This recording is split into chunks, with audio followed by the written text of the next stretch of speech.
and of all of this activity? What portion of it are we aware of? It would be like counting the grains of sand on the Earth's surface. Yet every moment, each and every one of them had a lesson to learn, an emotion to feel, and a thought behind it.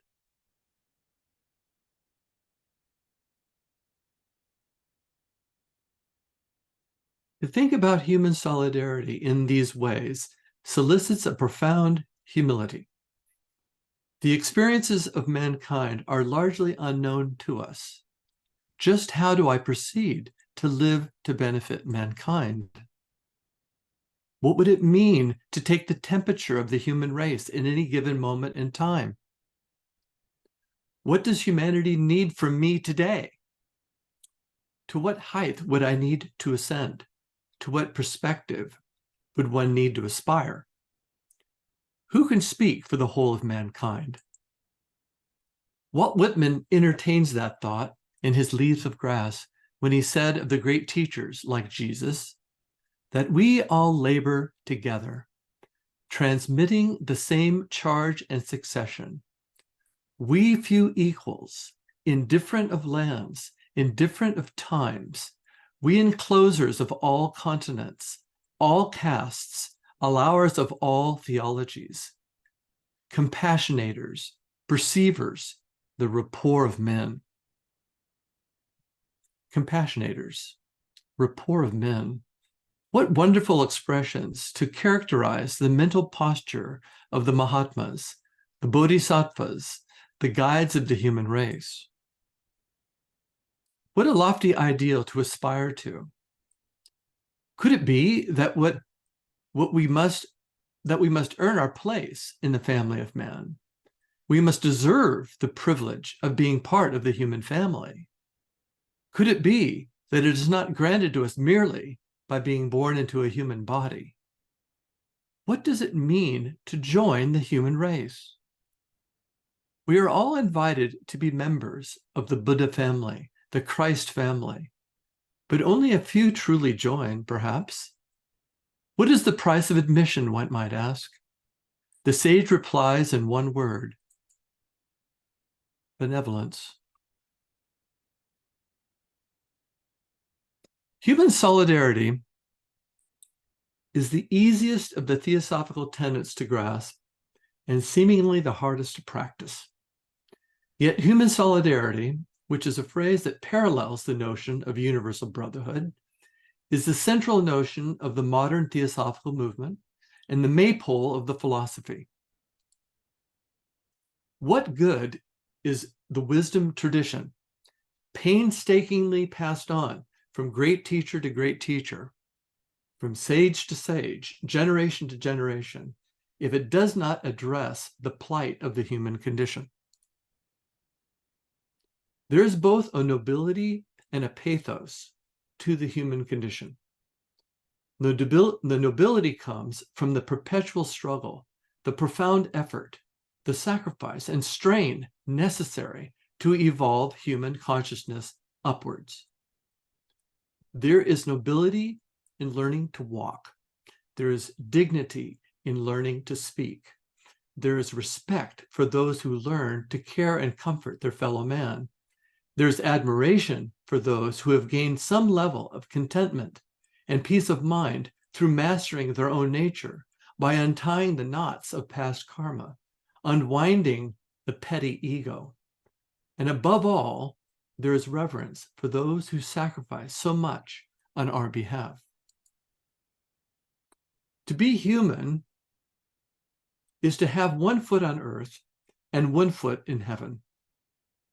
Mankind spans the chasm. Krishna reminds us in the Gita that we must meditate on birth, death, decay, sickness, and error if we would be wise. All of these point to the need for detachment. We need a detachment of identity, a critical distance from the vestures of perception on this plane of existence. The Buddha warned us about the world figuratively being on fire.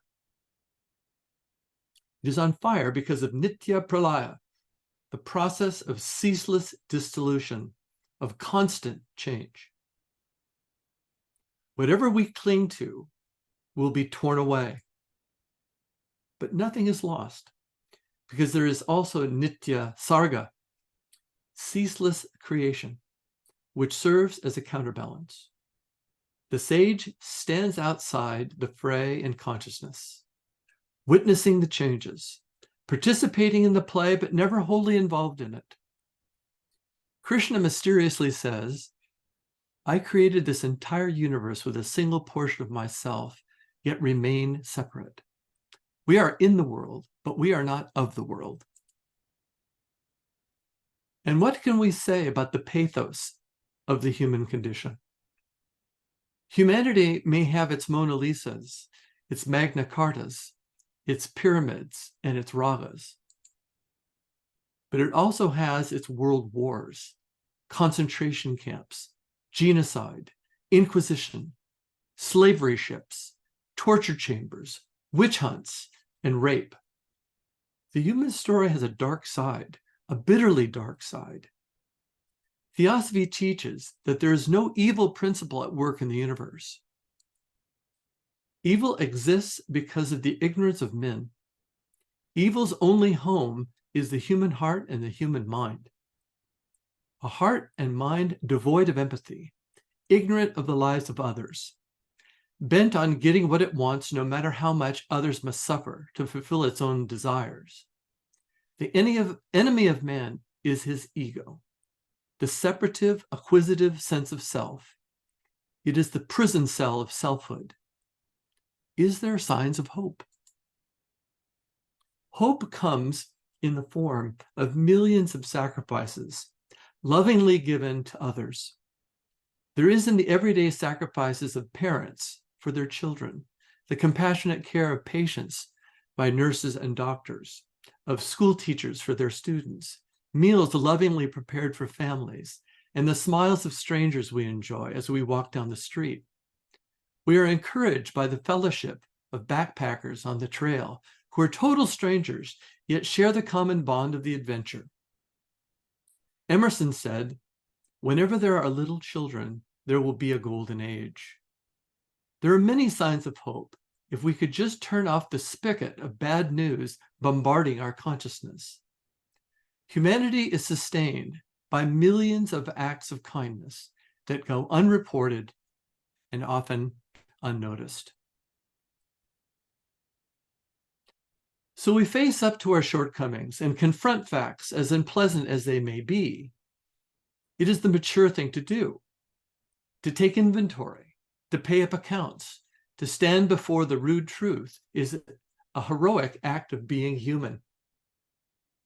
If we want human solidarity to become a reality here on Earth and not merely in the ideal, on the Akasha, we are expected to learn from our mistakes rather than to run away from them. And that is precisely what we intend to do in this lecture series, as painful as it may be.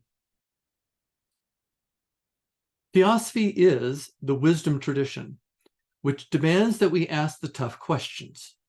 Why do we struggle so mightily to get along with each other? Eight People of Asking Secret Doctrine provides us with clues. We are told that humanity in its present form is not thousands of years old, but rather millions of years old.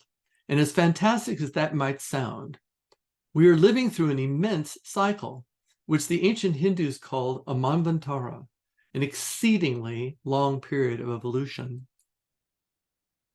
That cycle began in a golden age, somewhat analogous to a newborn's first months of life. The infant does not cling to identification with name and form. Its sense of self is more fluid and porous. Every being is a mother or a father or some part of oneself. It was a time that devotion to one's spiritual parents was the first feeling and motor power of the human heart. It was a time of human innocence, in a word. As we have coursed through the Silver and Bronze Ages into the present Kali Yuga or Iron Age, our consciousness has become ever more attached to name and form, to the vestures we use to operate on this physical plane of existence. This pattern is natural, but the polarity of the evolution of spirit descending into matter must now be reversed into the sublimation of matter into spirit. We are essentially spiritual beings, minds and hearts connected to the whole, and not material beings merely with names and forms. We are on the second half of an immense spiritual pilgrimage back to the spiritual sun, to reclaim one's true identity as representatives of the self of all creatures. Our journey into form and identification with our vestures leads to the separateness, the disconnected feeling we have from each other and from nature. We must reestablish the childlike state of loving kindness, non-judgment, and unity, which comes so naturally to the newborn child, but is lost over time. But this time around, it must become a self-conscious choice, a daily discipline, a vigilant mental posture. It is the road to enlightenment and redemption from selfishness and separateness. In the novel Contact by Carl Sagan, the first conversation between Ellie, the soul representative from Earth, sent to the distant planet Vega, solicits this comment from her extraterrestrial friend. "We have been watching you for some time. You are capable of such beautiful dreams and such horrible nightmares." The central human question of "who am I?" can also be formulated as, what does it mean to be human? Or, what is the constitution of human nature? Human nature is multidimensional, sevenfold, and mysterious. Gandhi memorably noted that human nature is such that it must either soar or sink. There's no in between. We are walking towards the sun or away from it. Is the shadow lengthening or shortening? The fallen can rise and the risen can fall. History is replete with such examples. Ravana was once a mighty sage with vast powers who goes over to the dark side. Angulimala, the robber baron who wore a necklace of human fingers taken from his victims, awakens to the Buddha's message and confronts his sins. He becomes a lifelong disciple and member of the Sangam. Krishna says in the Gita, "The tumultuous senses and organs hurry away by force the heart, even of the wise men." On this pilgrimage, there are no guarantees, no panaceas, no shortcuts. The capacity to choose, the privilege and burden of self-consciousness means progress on our journey bears no certainties.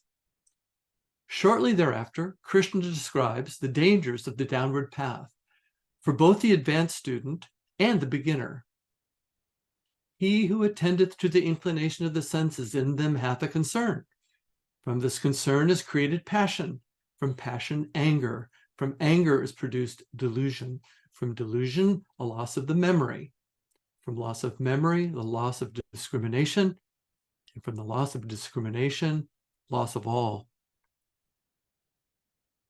The higher we climb, the more severe the temptations and the harder we fall. The price of individuation and agency over our choices is eternal vigilance. Christ implores us to love one another. The golden rule, which pervades all the religious systems, pleads with us to treat each other as we ourselves would wish to be treated. It is not calmness, nor comfort, nor insight, or detachment that constitutes the first step. The first step is to establish the motive. Without it, we will get lost.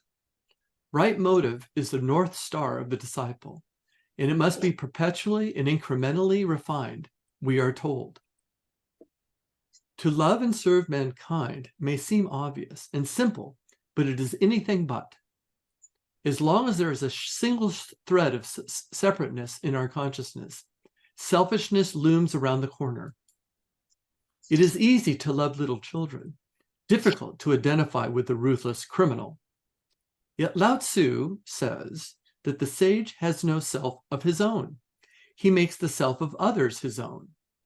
And by that, he does not mean that only the people we like, or our countrymen, or our tribe, or group, or club. No, the sage makes the self of all others his own. Human solidarity is universal. We are indeed a family. And if we are, then despite our differences, we must get along.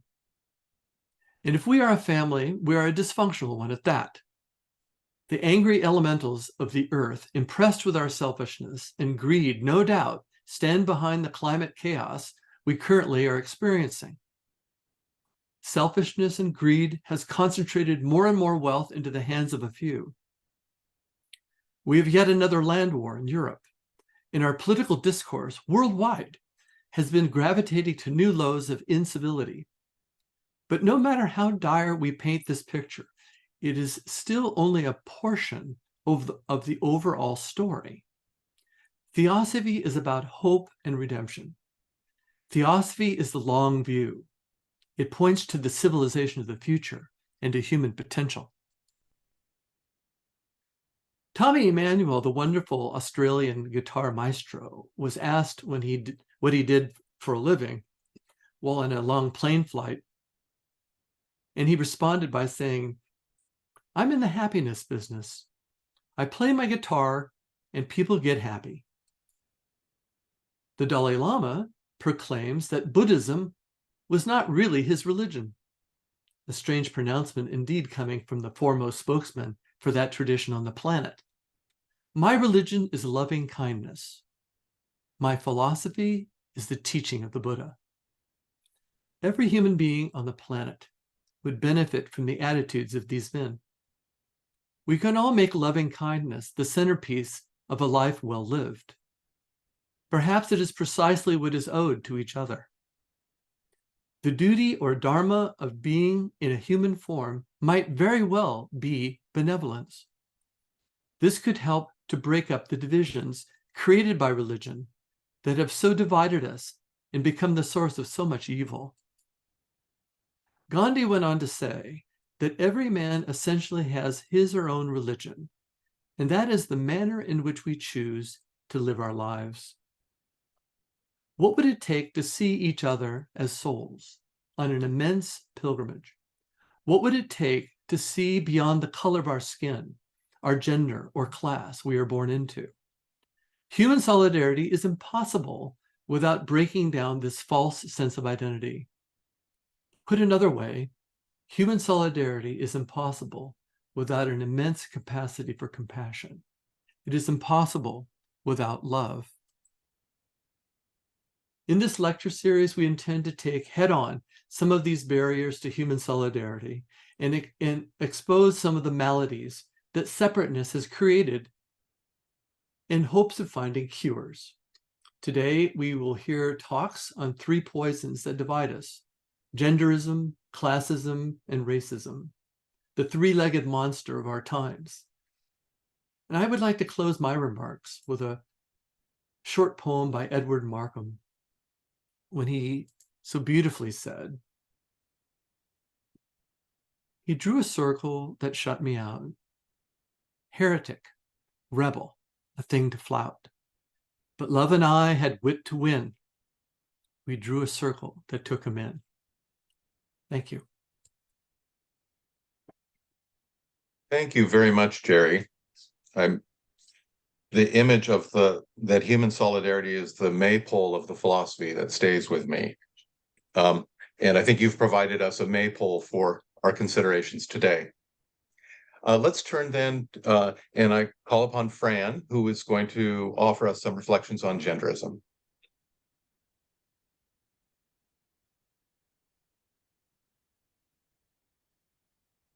Hello. Through the process of reincarnation, a soul will live many lives as male or female, again and again. It makes no sense to be prejudiced against either gender.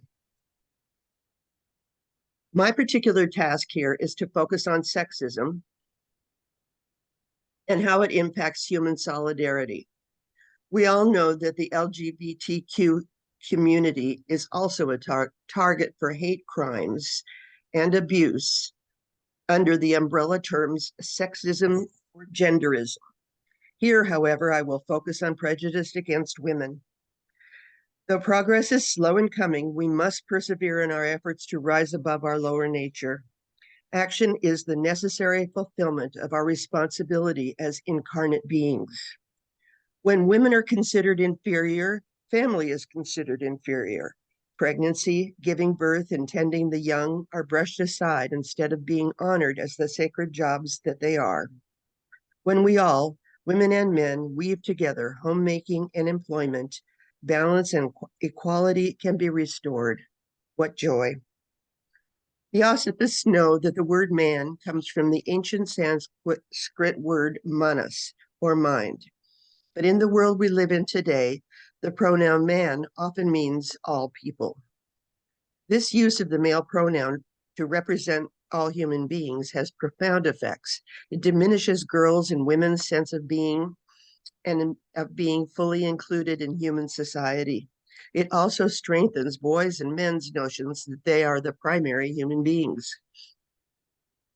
When women's voices are silenced, all of humanity becomes imbalanced. All of its wisdom, energy, and contributions are affected. When I was a budding feminist, and it dawned on me that the word man was supposed to include me, it rocked my world. I got angry. It may seem petty to some, but since language forms our thinking from the moment we are born, I knew that this had had a profound effect on my sense of inclusion and personal agency. I want to stress here that I am not suggesting that old books need to be rewritten. I only hope that going forward, we can correct this imbalance in the language as much as possible. I also don't propose that women become like men. All we can hope for is that the energies of masculine and feminine blossom in both men and women. As quoted from a speech by Indira Gandhi, how insidious and all-pervasive is this attitude of male superiority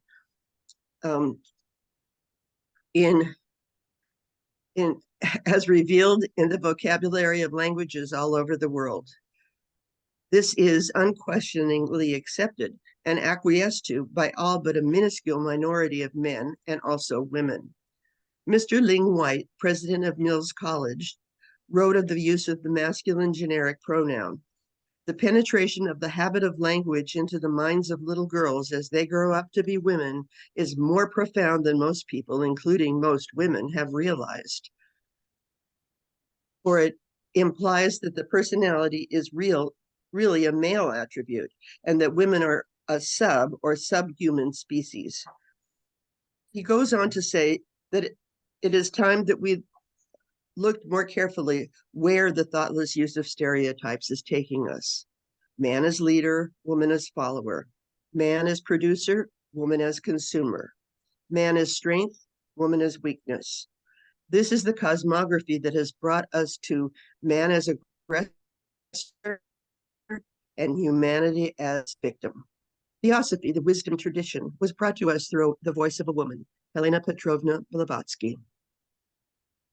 Through the great force of her personality, vast intelligence, and perseverance, the world was able to hear her. Perhaps the fact that a woman was the channel through which these messages were given us portends the evolution of the inclusion of women in human achievement. In her writing, The Mysteries of Eastern and Western Philosophy, Theology, and Mysticism, and mythology was unveiled for those of us willing to study, willing to open our minds, hearts, and spirits in an effort to comprehend the complex yet ultimately simple truth she unveiled. From Madame Blavatsky. If women were only allowed to represent the scenes of human life, she would distribute the parts in reverse order. It was she who first took man, the tree to the tree of knowledge and made him know good from evil. And if she had been let alone allowed to do what she wished, she would have led him to the tree of life and thus rendered him immortal. In other words, bypassing the intervention of the serpent. Also from Madame Blavatsky. Now Shakti, symbolizing energy, ability, and power in Hindu theology, being a female principle, is fully manifested through a woman. Although properly speaking, the inner man is neither male nor female. In woman is manifested abnormally the occult power represented by Shakti. She is, moreover, gifted with a wonderfully vivid imagination, stronger than man's, and as phenomenon is the realization, or rather the manifestation of the ideal, which can be properly and strongly conceived only by a powerful imagination. A woman adept can produce high occultists, a race of Buddhists and Christs born, quote unquote, without sin. Once upon a time, society has truly respected and even revered the feminine, the female, woman. Women were given love, respect, and were seen as equal contributors to the society. Female goddesses were revered in these cultures, and the worship of the goddess had real power and was not merely symbolic. Here are just a couple of examples of revered goddesses. In the Egyptian tradition, Isis, for whom our book Isis Unveiled is titled, was known as the woman clothed with the sun. One of the most important goddesses of ancient Egypt, she became more and more powerful over the centuries. Her ultimate aspect was that of the great magician, whose power transcended that of all other deities. She was the goddess of fertility, storehouses, and fecundity. Associated with Venus, she was the goddess of bodily love and was the protectress of prostitutes. Later, she was known as Queen of the Universe. Cults sprang up from Greece to Rome and throughout the Roman Empire, from England to Afghanistan. In the Hindu tradition, Vak, the Hindu mystic personification of speech and sound, the female logos, or word, she of 100 forms. Esoterically, she is the subjective creative force which, emanating from the creative deity, becomes the manifested word of speech. She was the goddess of wisdom and eloquence. Shakti is the fundamental cosmic energy. She represents vitality, ability, strength, effort, power, and capability. She is the central deity within Shaktism, the third largest Hindu sect. Shaktism emphasizes that intense love of the deity is more important than simple obedience. In the Chinese tradition, Kuan Yin, who hears the cries of the world, goddess of mercy and compassion and kindness. Interestingly, she was initially portrayed as a male among Indian Buddhists because a female was considered simply impossible. A female bodhisattva. There is some discussion about why he became she, but it seems to have something to do with the power to grant children to childless women. In my lifetime, I remember the 1950s in America. Sorry, I'm seeing Jerry's fantastic images as I read. In the 1950s, and it was a hard time for women.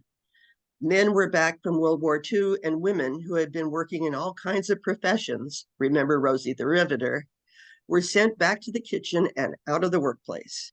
I was witness to my mother's deep reactions of anger and defeat. I remember her throwing a shoe at the TV when she saw Leave It to Beaver's mother wearing pearls in the kitchen.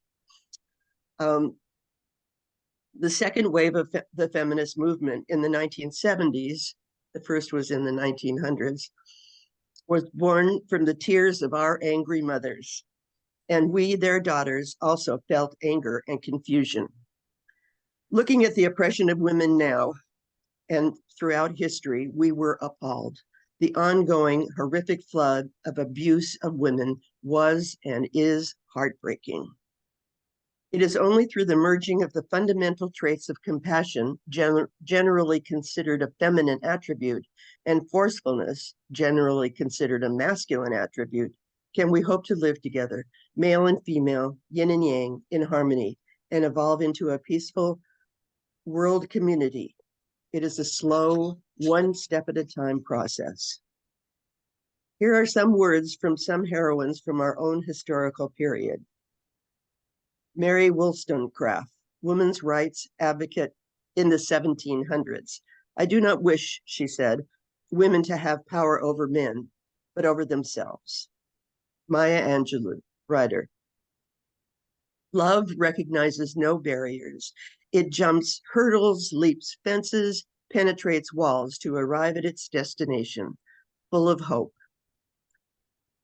Malala Yousafzai, human rights activist who stood up to the Taliban, insisting that girls be allowed an education. When the whole world is silent, even one voice becomes powerful. And now from the master K.H. to A.O. Hume. On the elevation of woman, the world's redemption and salvation hinge, and not till woman bursts the bonds of her sexual slavery to which she has ever been subjected will the world obtain an inkling of what she really is and her proper place in the economy of nature. I want to say here that men also suffer from slavery to sexuality, driven to behave in ways that they themselves find abhorrent, perverting sexual energy as a tool of violence, which has led men to assume that power naturally includes sexual dominance, as in rape and pillage. I will end with a beautiful quote from Madame Blavatsky. Just as milliards or billions of bright sparks dance on the waters of an ocean above which one and the same moon is shining, so our evanescent personalities, the elusive envelopes of the immortal monad, ego, twinkle and dance on the waves of Maya. They last and appear as thousands of sparks produced by the moonbeams, only so long as the queen of night radiates her luster on the running waters of life, the period of a manvantara, and then they disappear. The beams, symbols of our eternal spiritual egos, alone surviving, reemerging in, and being as they were before, one with the mother source. Thank you.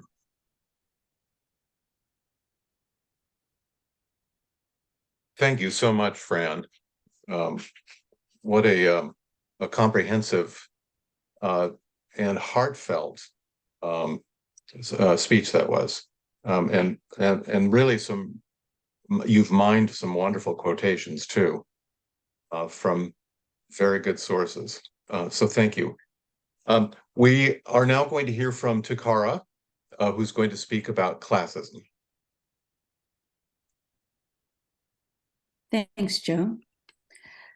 In considering classism, I was challenged to think, what blocks us from human solidarity? Separation by way of social status, wealth, lineage, race, gender, education, sexual orientation, lifestyle, and age keep people distracted with classification and ideas of what they mean. These intersections of classism and desire to place oneself above others complicates realizing a cohesive society where all can thrive. Lasering in on separation obstructs the idea of right livelihood as one of the requirements of the Buddha's Noble Eightfold Path mentioned in E.F. Schumacher's Buddhist Economics. This misalignment doesn't allow for expansion of the soul as the spiritual view is nowhere in sight. With this in mind, we bear the fate of being faced with hard lessons by way of painful consequences around how we show up for one another or the lack thereof, repeatedly until we understand its value. As most lessons aren't retained until it hurts, we'll suffer through lifetimes until all truly understand its impact. Superiority and oppression are so connected that oppressed groups find themselves enacting the same behaviors placed upon them when the opportunity to other people become realized. We forget we're an interdependent society.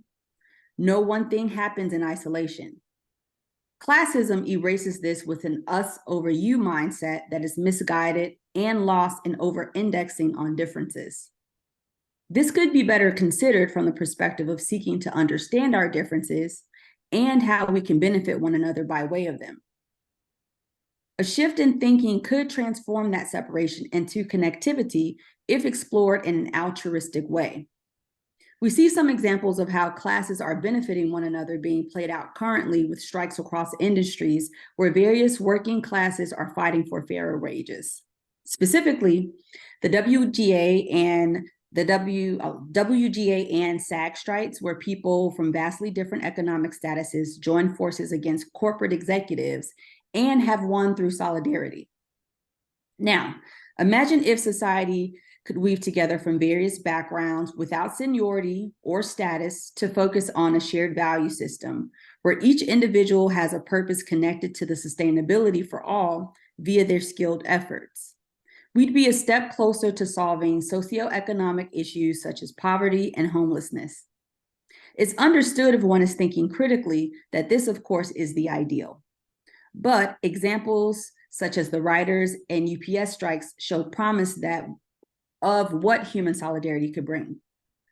Most individuals battle the plethora of isms mentioned above. Therefore, an effort has to be made in asking oneself, how am I showing up in society? And what is my personal responsibility? The choice then must be made to act with consideration of all. It calls to mind the allegorical tale of The Ones Who Walk Away from Omelis by Ursula K. Le Guin, about a utopian city, Omelis, whose prosperity and happiness requires the perpetual filth, darkness, and misery of a single child. This is an extreme correlation, but one worth mentioning based on the current state of society when so many suffer like the fictional child in the city of Omelis, while others see and pass them by carelessly because of this invisible separation. Alternatively, let's discuss the misery that accompanies an existence where materialism and status are held above human beings. There could be satisfaction that resides in such a space, but for how long and at what cost? Gandhi mentions in My Nonviolence, the rich should ponder well as to what their duty is today.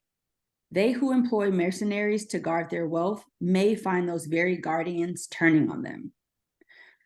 It's hard to satiate the desire for more, and a constant chasing of what's bigger and better can lead to dire circumstances when spiritually they have no benefit.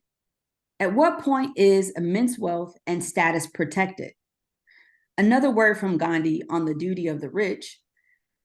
This truth has hitherto not been acted upon. But if the moneyed classes do not even act on it in these times of stress, they will remain the slaves of their riches and passions, and consequently of those who overpower them. It seems the appropriate path is the middle way. If human solidarity could be the aim, we can seek to understand the struggle of others with empathy. Consider how we play a part and strive to repair any wrongdoing. Nothing happens in a vacuum, as we're all connected and our actions will have outcomes known and unknown. Karma is twofold, hidden and manifest. Karma is the man, that is, karma is his action. Each action is a cause from which evolve the countless ramifications of effect in time and space.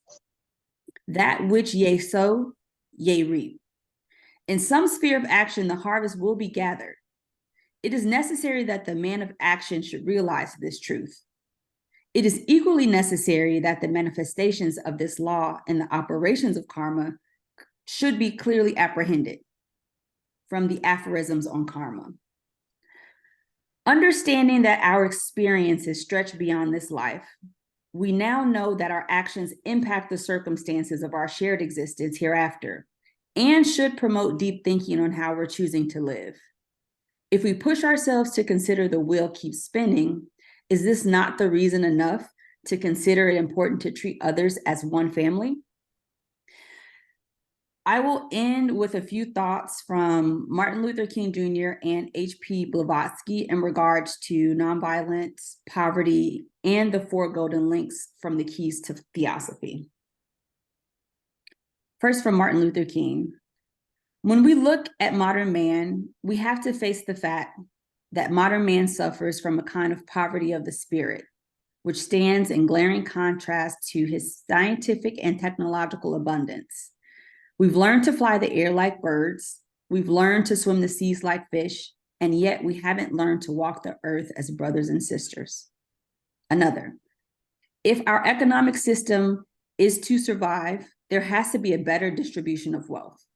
We can't have a system where some people live in superfluous, inordinate wealth, while others live in abject, deadening poverty. The time has come for an all-out war against poverty. The rich nations must use their vast resources of wealth to develop the undeveloped, school the unschooled, and feed the unfed. Ultimately, a great nation is a compassionate nation. No individual or nation can be great if it does not have a concern for the least of these. And one more for MLK. Our only hope today lies in our ability to recapture the revolutionary spirit and go out into a sometimes hostile world, declaring eternal hostility to poverty, racism, and militarism. We are now faced with the fact, my friends, that tomorrow is today. We are confronted with the fierce urgency of now. And now from the 4 golden links by HBB. Inquirer. How then should theosophical principles be applied so that social cooperation may be promoted and true efforts for social amelioration be carried on? Theosophist.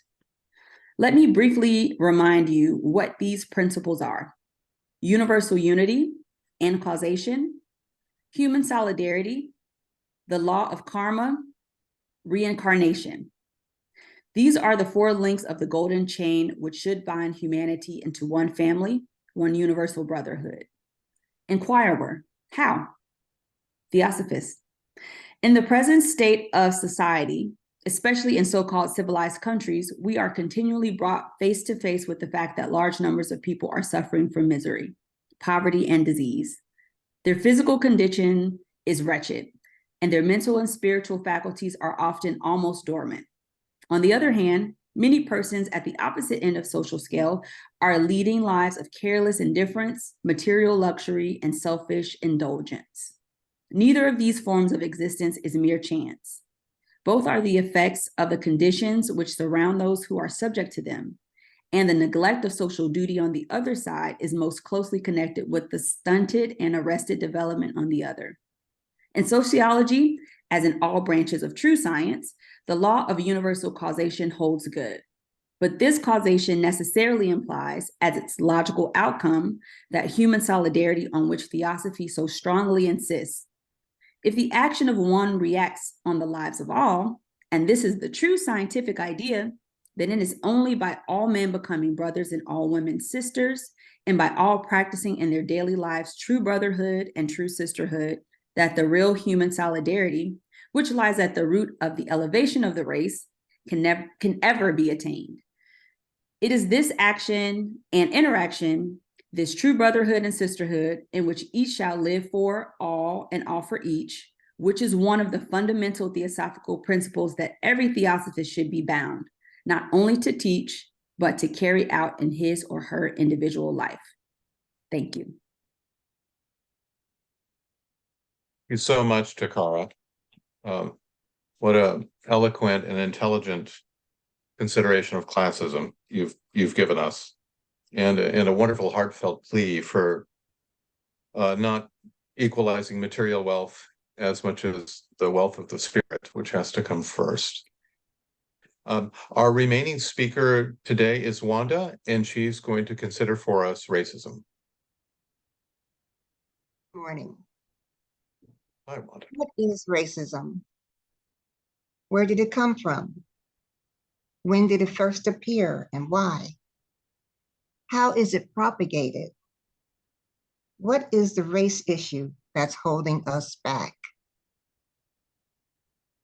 Race is determined by physical differences. The Oxford Learner's Dictionary defines racism as a theory that characteristics and abilities are determined by race, and that the belief in the superiority of a race. This is a belief system, not a fact, not a knowing, but a belief. Racism is first taught, shown how to do it, then programmed, arranged and planned consciously, and then propagated, spread and promoted. Not a natural phenomena, but of course, man-made. Prejudice is an unreasonable dislike or of preference for a person, group, custom, etc., especially when based on their race, religion, sex, etc., an opinion without sufficient knowledge. The Chronicle of Higher Education reads that race is a uniquely modern construct, and that racism has its roots in Greek and Roman thinking. The language of racism was necessary to understand the prejudices of the ancient and pre-modern past and the atrocities committed against racialized groups such as Jews, Moors, Muslims, Gypsies, and Saracens. These ideas were shaped, reconfigured, modified, and altered through the course of history.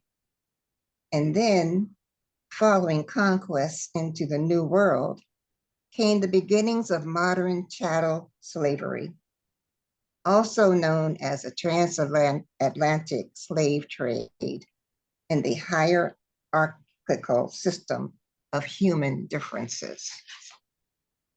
It is hard to accept that ancient cultures registered habitual associations of Blackness with evil and death. Even Shakespeare equated Blackness with lechery. It is in the Middle Ages that color prejudice becomes a sustaining ideology. Again, Shakespeare's Othello bears witness to the color coding of Renaissance racism. Physiognomist Giovanni Battista della Porta quotes, "The moon is of a white color, and thus it follows that white is a color of lunatics, phlegmatics, and shy individuals," unquote. Between the 13th and 16th centuries, Europeans did not identify themselves as white, but rather referred to an astonishing range of skin colors, including olive-colored, deep red, crimson, greenish, the unexpected ever-changing fluid combination of one's bodily fluids. Whiteness itself was not always an enviable color.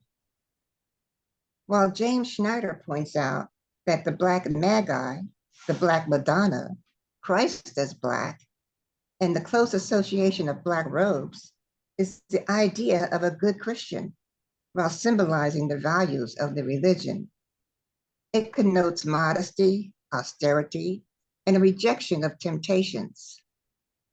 Others agree that colors, including Black and white, were fluid categories with unstable and changing meanings. One of the greatest misconceptions is to label Pan-African peoples as slaves. We are human beings, a people who occupied our own continent, our own 54 countries, our own lands, who were tricked, captured, stolen, shackled, stacked, and shipped to a strange land where our culture, our language, our names, our riches, our families, and our spiritual systems were stripped from us and forbidden from us for over 400 plus years and still counting. An atrocity and a solid proof of man's inhumanity against man.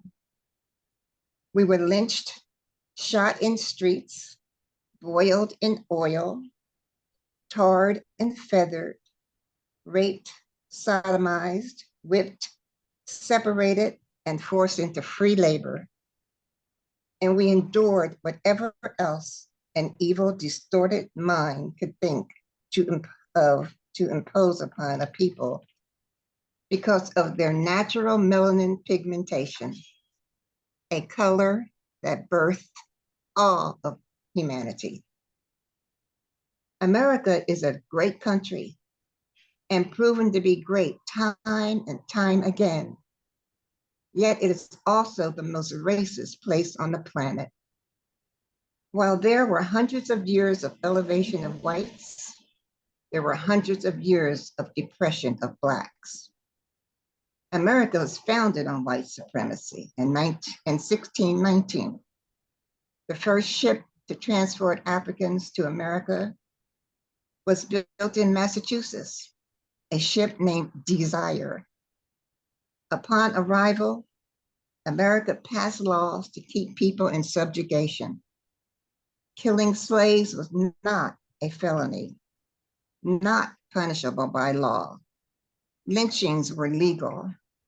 For centuries, the rape of Black women by white men was done without criminal punishment. It shows in the DNA of Black women today, still today, which leaves a negative impression of one's own self. By 1808, there were 4 million slaves in America, and it was seen as the greatest material interest of the world. This was accomplished by breeding, and the children of enslaved women were automatically enslaved and shackled by age 3. I myself have 15 different markers for European and Caribbean descent. The Constitution reads Blacks as 3/5 of a person and refers to us as such persons. In the 3rd verse of the Star-Spangled Banner, our national anthem, Francis Scott Key writes about promoting the labor of enslaved people and the execution of those who objected. President Andrew Jackson, whose face houses a $20 bill, was a slaver, among several others. The Ku Klux Klan created another wave of terrorism. In 1924, there were 350 delegates who were Klansmen. The film, Birth of a Nation, which depicted the Black male as evil and causing the white female to self-destroy by choosing suicide, was the first movie to be screened at the White House. Slave owners were allowed to have insurance policies on slaves, and by the end of the Civil War, slave owners were being compensated for lost property, and the Ku Klux Klan created the Slave Patrol. During Reconstruction, when Pan-Africans were advancing and seen as too successful, the jealousy of the whites sparked an ethnic cleansing. In 1921, the whites rented airplanes and dropped bombs on the Black territory of Tulsa, Oklahoma, forcing people to escape from their businesses and homes, and they were shot dead as they exited. The massacre caused a genocide of 4,000 Black people in one day. The white jealousy of Black success did not stop there. Several more Black towns were burned down to the ground and/or water rights cut off, as can be witnessed today in Allensworth, California. During segregation, signs for white only and colored only were displayed all over America. The legitimate murder of Blacks by whites was at an all-time high. When the Reverend Dr. Martin Luther King was making a stand for dignity, sanity, and reasonableness, the Ku Klux Klan was blocking integration. Civil rights activists were seen as criminals. The war on drugs was seen as a crime rather than a health issue. Equal justice was a ploy. The civil rights movement was seen as a right to commit crime. The Civil Rights Act and the Voting Rights Act has proven to be movements that take 2 steps forward and 3 steps back. No one who is white understands the challenge of being Black in America. Pan-Africans are vilified night after night on the evening news. The killings of Black and brown men and women is the norm.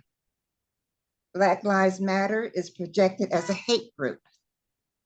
The USA houses 5% of the world population, yet has 25% of the world's prisoners. Today, there are 2.3 million people in jail. That's the highest prison population in the world. That is not by accident. When 4 million people were freed at the end of the Civil War, it left an economic system in shatters. How do you rebuild an economy? The 13th Amendment makes slavery unconstitutional, but there are exceptions to the rule. For instance, minor crime and vagrancy.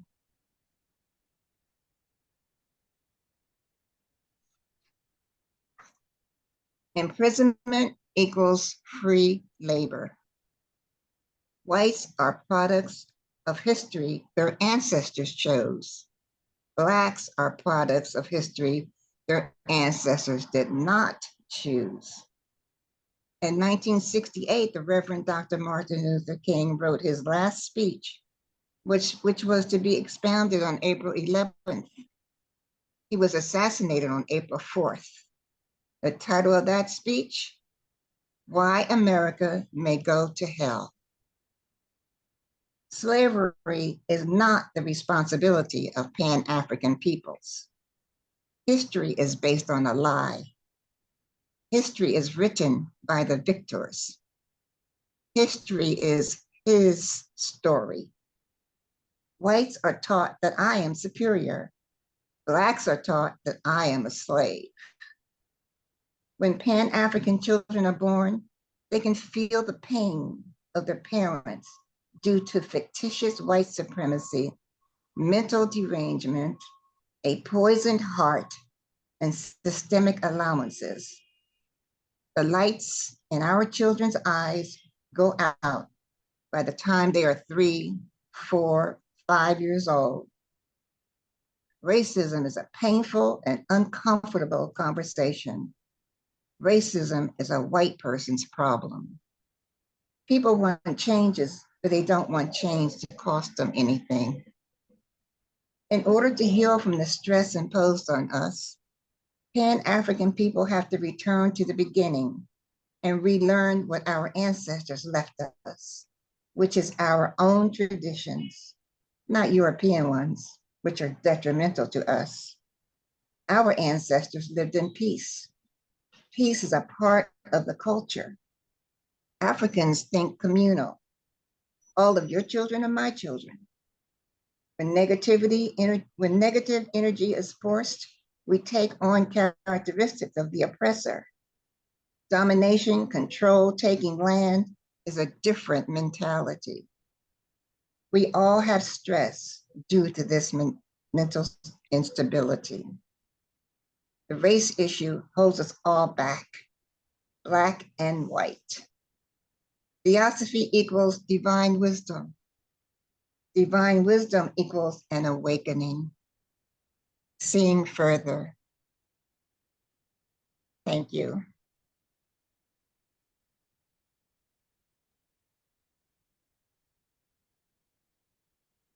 Thank you very much, Wanda, for those very powerful remarks. Very, very difficult subject.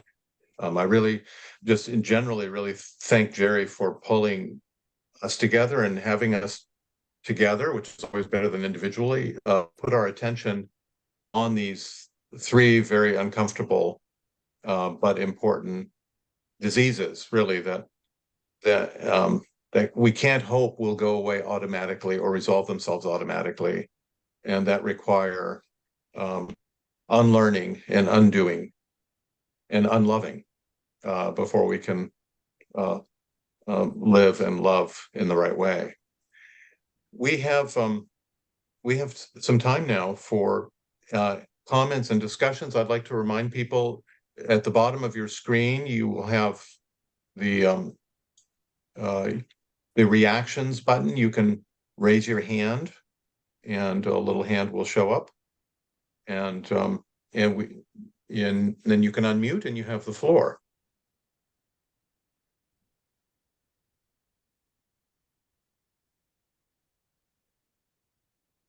Well, maybe I will start us off with a question, and maybe it might be first directed to Takara, but anybody can ask it. I wonder, thinking about economic inequality, would it be our view that we need to look primarily to the rich and to the haves to make the change? That's a great question. That's a really great question, Joe. I mean, immediately one would think, yes, that would be where we would look, because the rich, the extremely wealthy house all of the resources for the most part. But in even considering classism, I was thinking about how myself, how I show up and what could be done differently. So no, the responsibility is, I think, it's with everyone who has the means. And I think that's sometimes hard to qualify, but anyone who's living outside of poverty, I think that is important for us to consider, the impact that we can have and the strides that we can make for like economic equality for all. So everyone needs to be on board for this, although we tend to think that the rich hold the keys to power. And there's no doubt that a wealthy person who shows some measure of generosity or social awareness or philanthropy, they do have an effect. They do make a difference. But I'm also reminded, of course, the philosophy of nonviolent social reform that Gandhi exemplified, which probably many people would not believe was possible before he did it, showed that the most dispossessed people, if they're united, and that's the question, can they be united in united action, that they have incredible power for change. Thank you, Takara. Judy? Yes, thanks, Joe, and my compliments to all three speakers. Very powerful, every one of you. Absolutely. I have a question that is based on H.P. Blavatsky's The Secret Doctrine. On page 421, volume 2, there is a footnote which speaks directly of inferior and superior races. And the word Aryan, we know, does not apply to the white race, but applied to a great civilization. And she talks about Turanians, Asians as being superior. And then she says that that Bushmen in Australia and South Sea Islanders, some African tribes are inferior, that the spark in them is latent and manas are missing.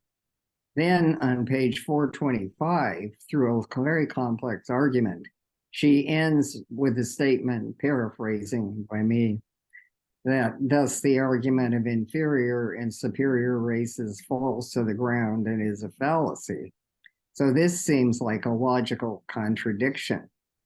Now, I have had to deal with this academically in public forums of the American Academy of Religion, where I had a shouting match with a professor who accused us of being virtually Nazis, of having anti-Semitic, racist, and Brahminist tendencies. And I'm now into an argument with a family member, which is probably going to cost me the only family I have, in which he accuses us of being Brahmanical apologists and racists. And so how do we really resolve this issue? My resolution is that the vehicle is 1/7 of the human being, and that there are some vehicles, perhaps in Australia, remnants of the very ancient third race of Lemuria, that are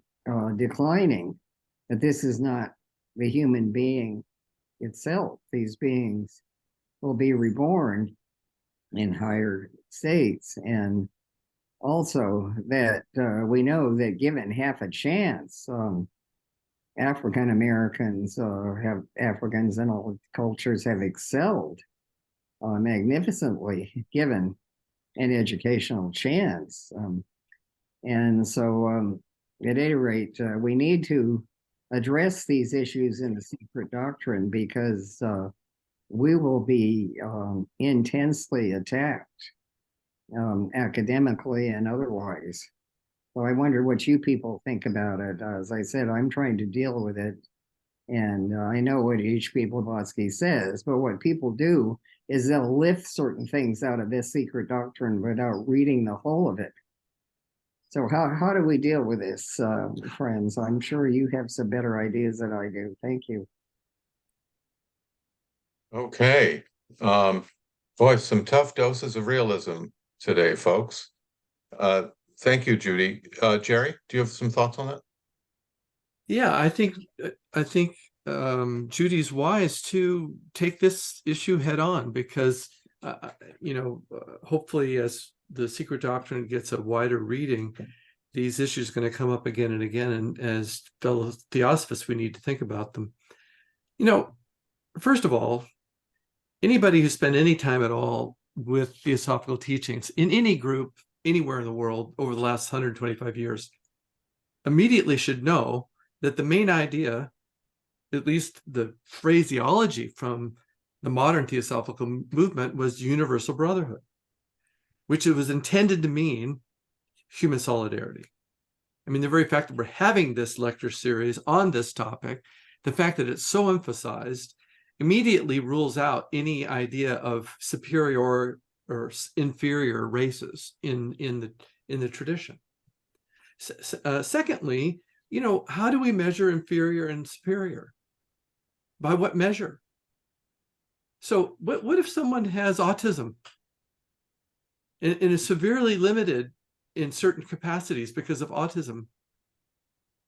But what if these autistic children and people often have the richest, deepest hearts? They're so loving and so kind, where maybe, we might be able to read and comprehend more abstract things, but our hearts are cold. We barely have any sense of sympathy towards another human being. Who's superior in this case? I mean, from the standpoint of the soul, the autistic child full of love is far ahead of the egotistical, narcissistic intellectual. So how do we measure these things? The other thing I wanted to add too is that I've had long conversations with Pierre about this, and I'm very anxious to hear how Pierre might respond to this question as well. So I wonder if Pierre, if you wouldn't share your thoughts with us.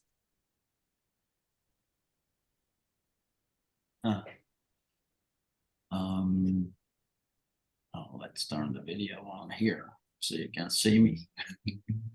Well, the problem that scientists have is to identify human consciousness specifically with a vehicle. So most people in the world think that they are their vehicles.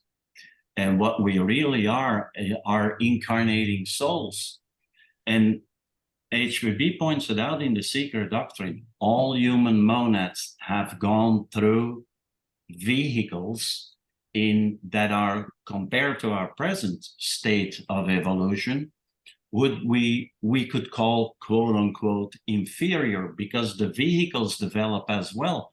But she makes a very important point in volume 1 of the Secret Doctrine on page 15, first fundamental, where she says that cosmic consciousness or cosmic ideation, which is our capacity to be self-conscious, cannot manifest unless there is a vehicle sufficiently complex to give expression to that self-consciousness. And what a lot of students forget is that the monads coming into the human kingdom, that this process goes on to the middle part of the Atlantean race. So there are monads coming in much later than those who incarnated in the 5th subrace of the 3rd root race. And nature doesn't waste anything. So the monads that come in later also use older vehicles. But we are not the vehicles. And those who come in later, they only got a spark, she says. So we have to make that distinction between the incoming soul and the vehicles that we use. And I think that is basically the whole discussion about racism, that people identify themselves with vehicles rather than with consciousness and with souls.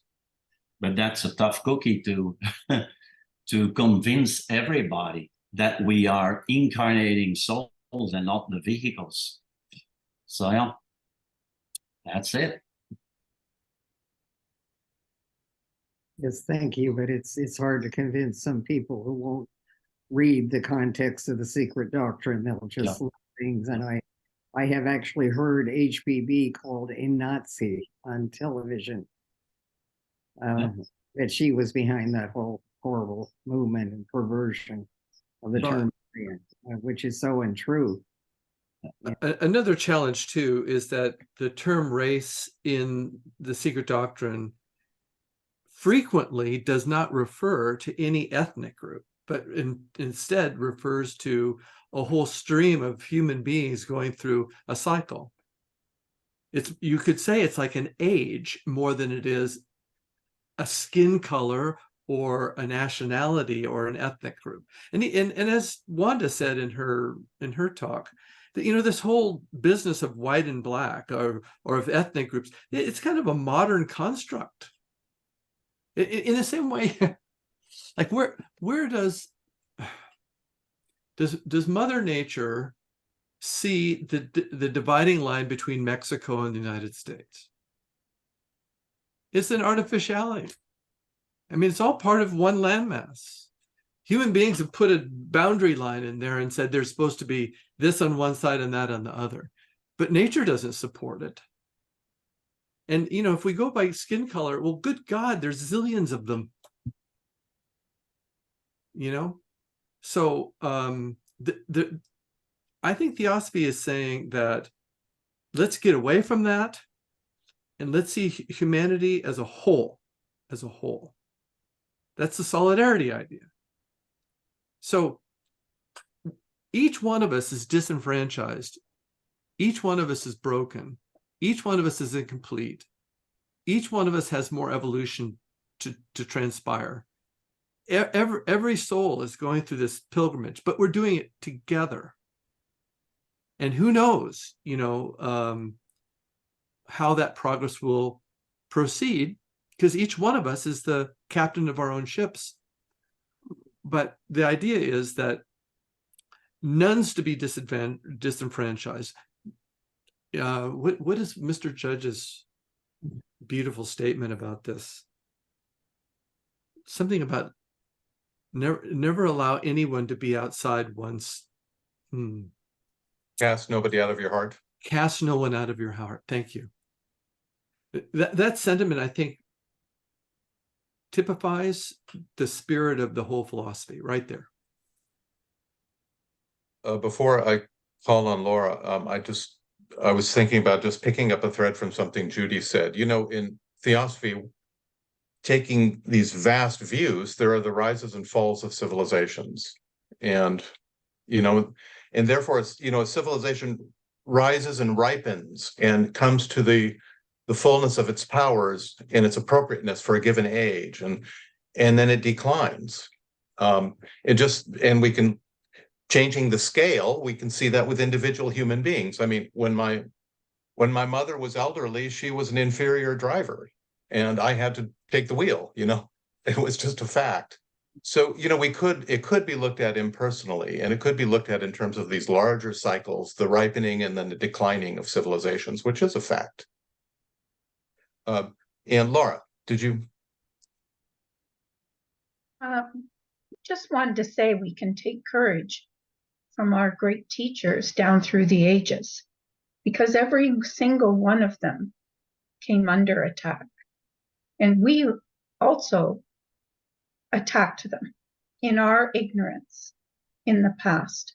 So, you know, some of what we experience when we experience racism or sexism is a lot of our karma coming back to us as well, because we have attacked others. And so in this cycle, so how we respond, and I think that the speakers today responded very well, that, you know, we have to respond from a position of compassion, from knowledge, and from unity, rather than attacking of personalities. And I think we saw that in all the speakers today. But we have a lot more attacks coming our way. And so we have to get strong and to endure those attacks. Thank you, Laura. Pierre? Well, what makes racism on the basis of color totally redundant from a theosophical perspective, and which is often overlooked in the secret doctrine, is that all human beings that came into the human realm, all the human monads that came into the human realm in our present form, were all dark colored. They were all black, and what's even more, HPB says, we will end that way again. So racism on the basis of color is totally redundant. You know, all white people come out of dark people. So there you go. Thank you, Pierre. Hello, Eva. Hello there. I think maybe, you know, maybe the question goes deeper than this, whether it's the color of the skin or anything else. It seems to be that the idea of separateness asserts itself, whether it's different religion, different skin colors, different countries, different genders. So I think that's something that we need to deal with at the root.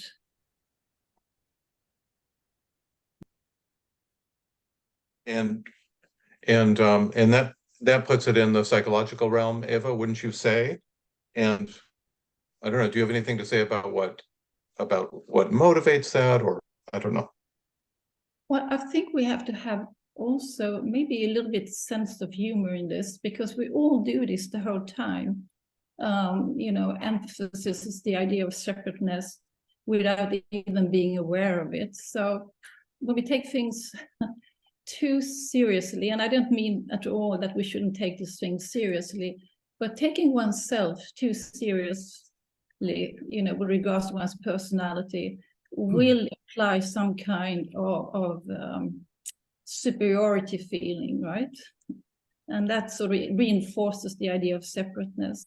Mm-hmm. So it's kind of a much more deep question than, you know, skin color.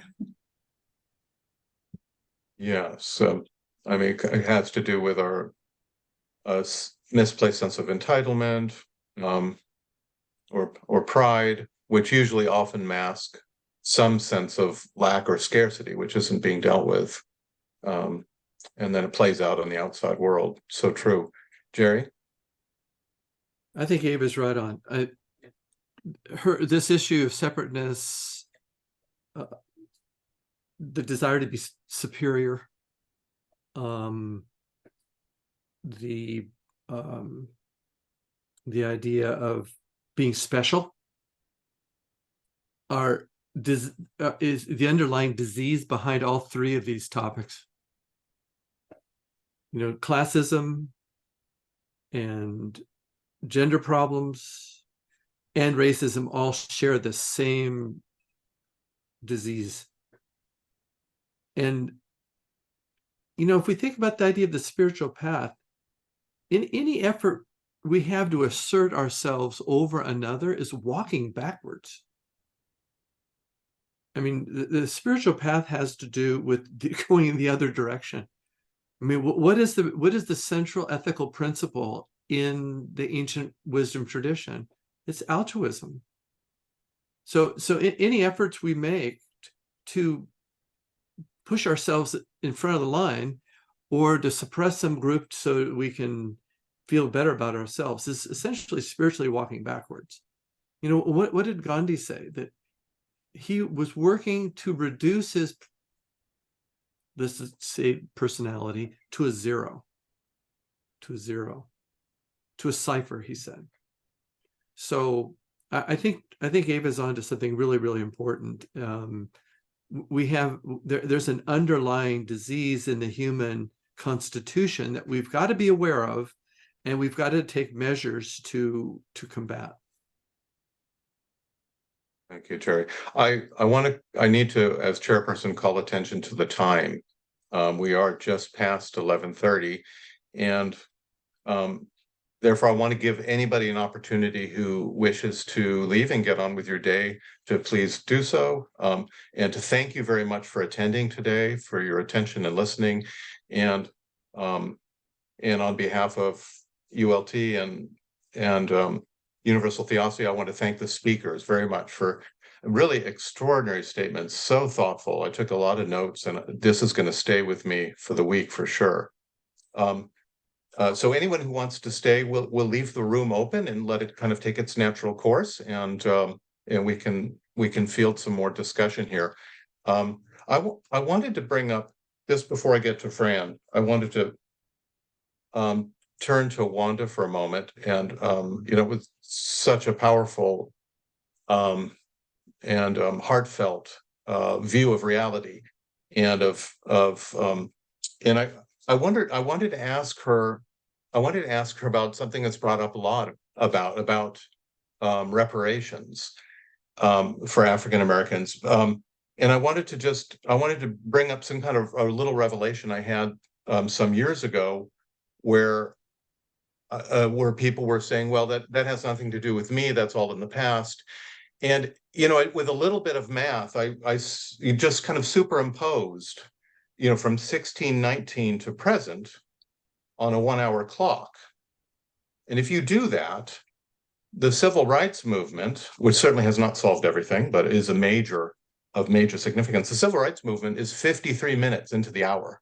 It's only been 7 minutes since. And you can imagine if somebody was beating somebody for 53 minutes, and then that occurred 7 minutes ago, you wouldn't say that was simply all in the past. It would certainly have its effect. And I think, as Wanda drew out, you know, it's becomes this generational virus of fear and inferiority and mistreatment that goes on. But I just wonder, what would the theosophical position be, maybe, on reparations?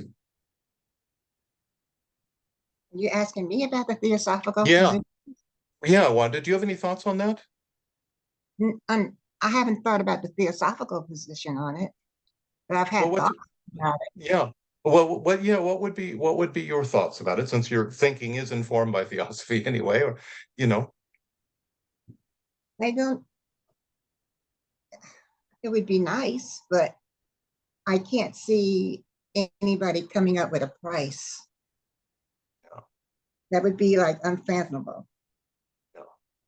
How can you put a price on life? Yeah. How do you do that? And then because of the system that we live in, the money goes back to the government anyway. So it goes back to, you know, corporations anyway. No matter what you do, it goes back right where it came from. So, but it would be nice. I don't know if it would do any good, but it'd be nice.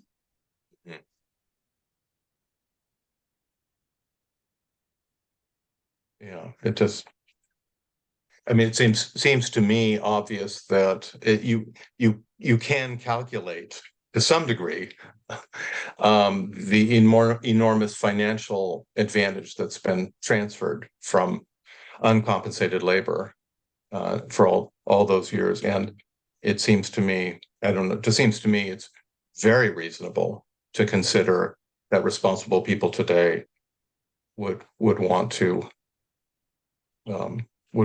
recompense that in some way. Well, But I know there's subject, been yeah. other people who have been, had been compensated. The Japanese were compensated. Yeah. The Armenians were compensated for something that happened over there. It didn't even happen here in America. The Mhm. Jews were compensated, for Hitler, and it didn't even happen. It didn't happen in America, but they were compensated. And here we have people in America who are totally ignored and not seen as worthy of anything.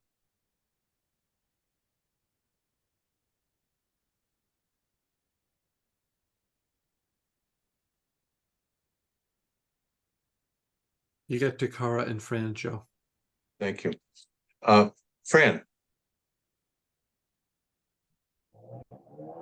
Oh, Fran, sorry, you're muted. Sorry. From what Ava said, I really understood that I pictured like a vase with that a human being vehicle is like a vase with that the person that isn't filled with spirit, that a person slaps on names of what they are, I'm this color, I'm this political party, I like this rock and roll group, this is my favorite color, blah blah blah blah blah, and imagines that that is going to fulfill the sense of self, which of course it doesn't. And so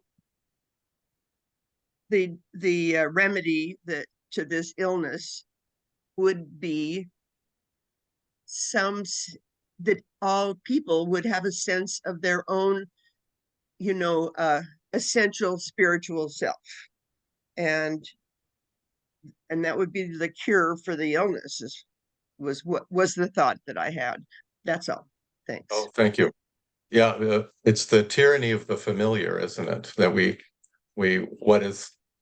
what becomes familiar becomes mine, and the more I reinforce those grooves and those tracks, the more anything else seems to be other. And that's why it's so important that we engage in critical thinking and acts of challenging our likes and dislikes, because we aren't our likes and dislikes. They're very plastic. They can be formed in different ways. That's one of the great secrets of life, when we discover that we can do that. Takara. Thanks, Joe.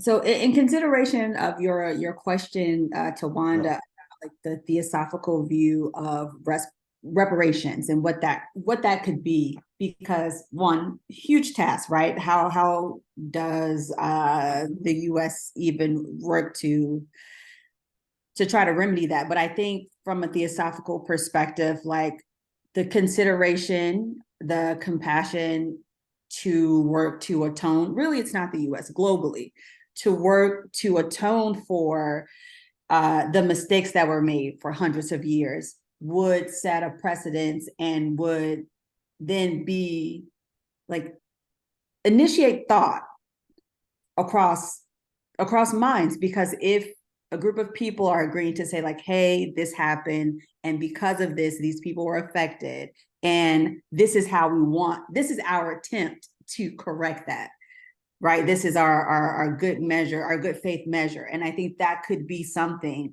that would initiate more thinking. Granted, the thinking might not always be helpful, depending upon where the individual is in their journey, right? But it could promote and spark some critical thinking and some like further compassion and conversation that will get, you know, a shift in energy where people can start to consider, you know, human solidarity and what that means. Wishful thinking, yes, but those are my thoughts from a theosophical perspective. Well, you know, wishful thinking is often elevated thinking, and good ideas start as sparks. What you just said reminded me, you know, it isn't merely a matter of transferring money. H.P. Blavatsky says in The Key to Theosophy, it's not an act of charity.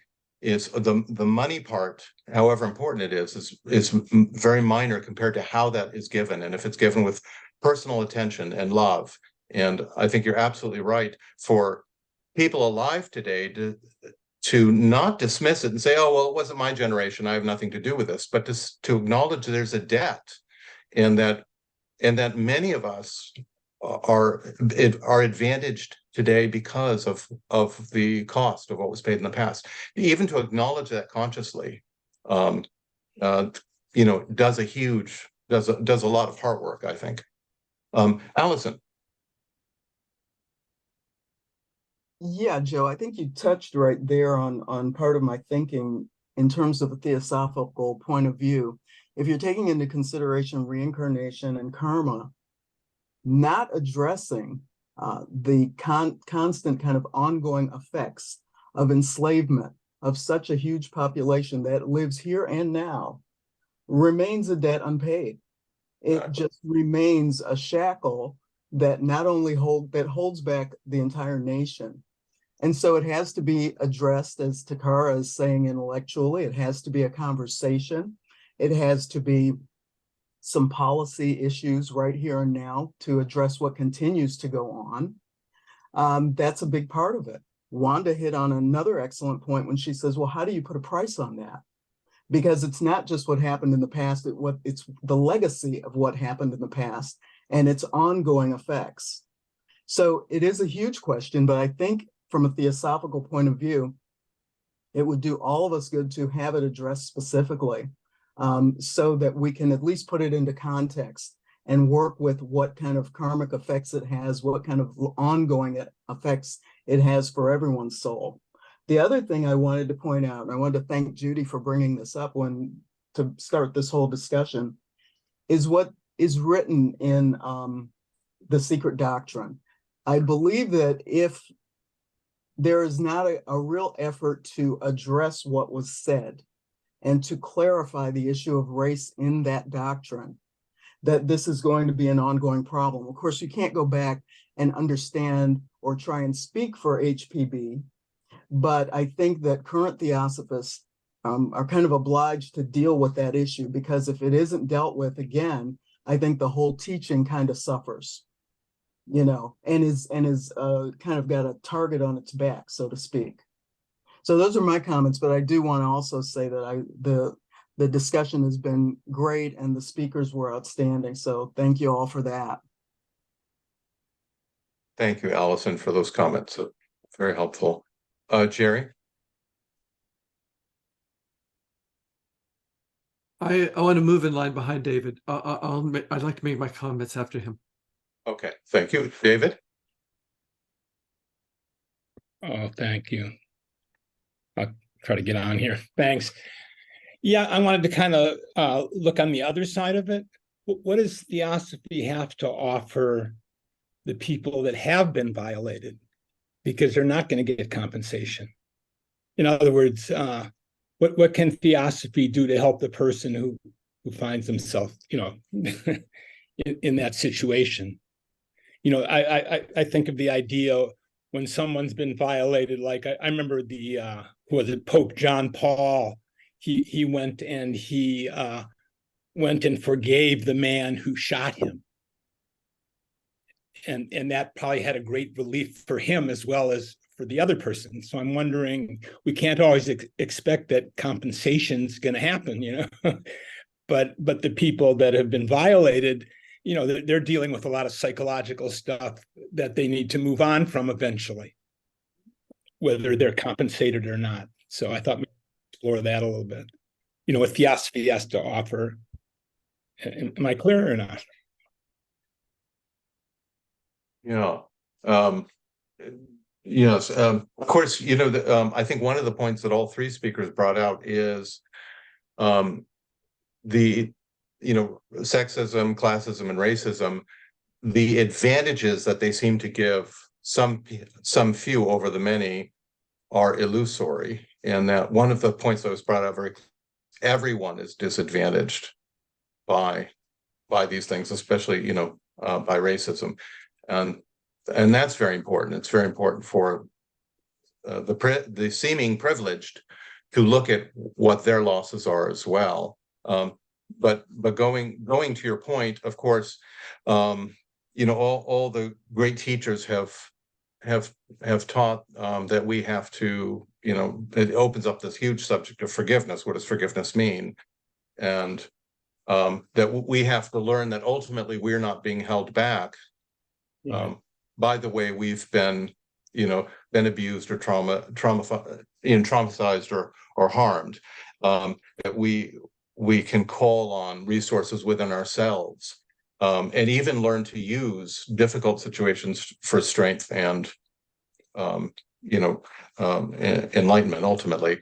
So those are all, you know, very, very good points, you know. Jerry. You know what's an interesting example of this situation is Germany. The Nazi regime murdered 6 million Jews, started a war that took the lives of 20 million Russians, et cetera, et cetera. I mean, horrific experience, the Second World War. During the 40s and the 50s, the Germans that survived the war, in large number, wanted to kind of sweep the whole experience under the rug, was unwilling to acknowledge the fact that they had supported the Nazi regime, that they had, whether, you know, deliberately or undeliberately, participated in these atrocities. But the next generation, the current generation, I've been listening to videos of current Germans, people who had nothing to do with those decisions, who were born after the war, that bear no responsibility whatsoever for the choices of their forefathers. They've taken complete responsibility for it. Yeah. They don't want to forget about it. They want the world to know that this is wrong, that they're embarrassed that this happened in their land, and they want to never see it happen again. They've erected museums, they've created lecture series, they've put it into their education to not forget those mistakes. Now, I find that interesting, given that there's a trend in our country to want to sweep under the rug, you know, slavery and all of our various prejudices. So I think taking responsibility the way that the current generation of Germans has done sets an example for what is a pathway for maybe how to deal with the sins of the past. And of course, in the logic of life, you know, wounds and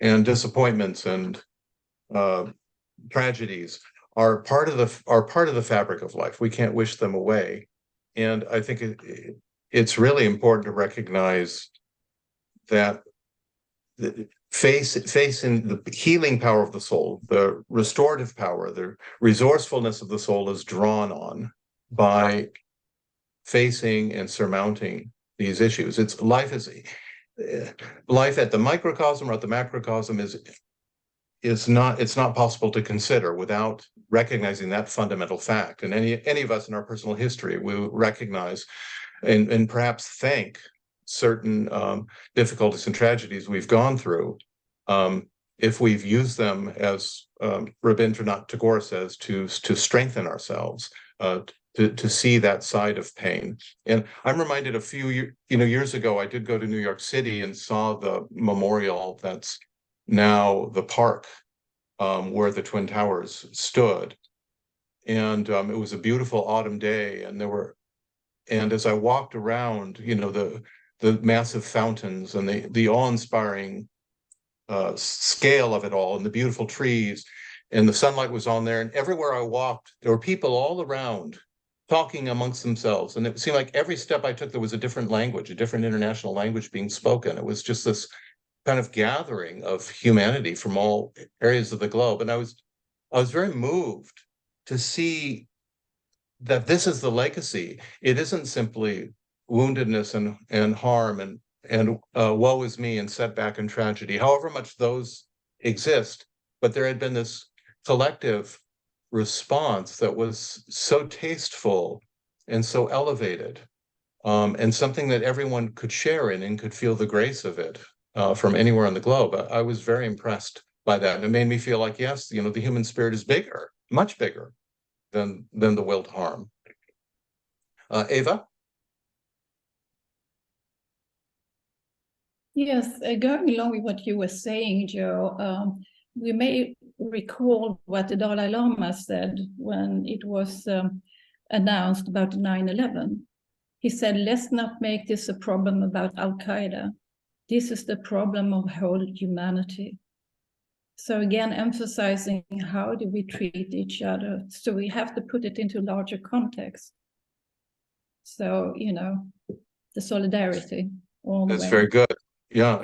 And it's never, one of the most egotistic phrases we probably ever say is, that's your problem. That's his problem.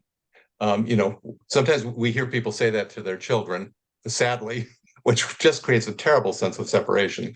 But it is never. All problems are interconnected. All problems is a giant net. And so really anyone's difficulty is our difficulty. Anyone's problem is our problem. And part of expanding human solidarity is, as Jerry's talk wonderfully pointed out, is we begin to acknowledge ownership in that. We don't, excuse ourselves or play some coupon that dismisses our responsibility for it. And that begins in consciousness. That begins in contemplation, doesn't it? Well, I think we should Before you close, Joe, there is a nice quote, or not quote, a nice statement from Louis Solis in the chat. Maybe you could read that up and then close out. Thank you. I hadn't I neglected the chat room here. It's the last one. Wonderful. Yes. It looks like there's. Yeah, I'm gonna read Laura's as well. The ideas shared today show the work we inwardly and outwardly focus on. Our evolution as humanity is the planting of better causes while living in the causes already set in motion. So true. And from Louis, we are souls living in physical bodies. The soul has no sex, no race, and no class. The soul can incarnate in a male or female body, or incarnate in a white or a non-white body, and in a rich family or a poor family, and does indeed for varieties of experience. Thank you everyone for your attendance today, for such intelligent talks. So we will meet again next week, October the 14th, to continue this fall lecture series on human solidarity. Again, thank you, Wanda, Takara, Fran, and thank you, Jerry, for the umbrella discussion you gave at the start. Namaste, everyone. Namaste. Okay, well done, everyone. Thank you. Goodbye, everyone. Thank you. Thank you and goodbye. Thank you.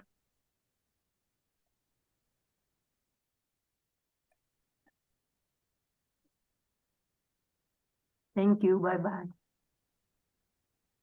Good job, friend.